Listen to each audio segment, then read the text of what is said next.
Welcome to another Solidworks surface tutorial.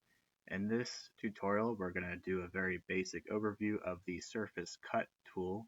So let's say you have a boss extrude feature, in this case, this boss extrude one of this. We're doing the mesh grille of this car, the front end of this sports car. We want to trim it some, obviously. Um, so on either side, we can apply a surface cut, and the surface cut is going to follow an existing surface, in this case, this surface here, and the exact profile it's going to follow for that cut.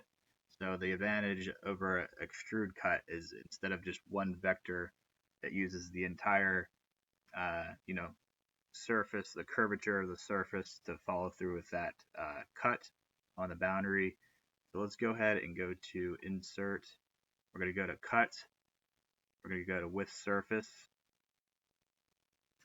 And we have that selected for our surface cut parameter, that surface, that existing complex surface where our mesh grill will originate from.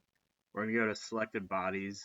We're going to uncheck Auto Select, and we're going to choose this existing boss extrude to trim it down. We can select the direction of the cut either way to reverse. And let's see what happens when we apply that.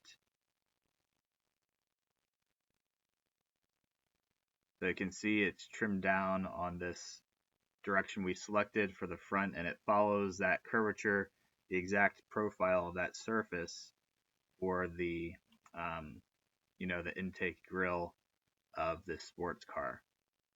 That's all I wanted to show you. That's how you apply the surface cut tool.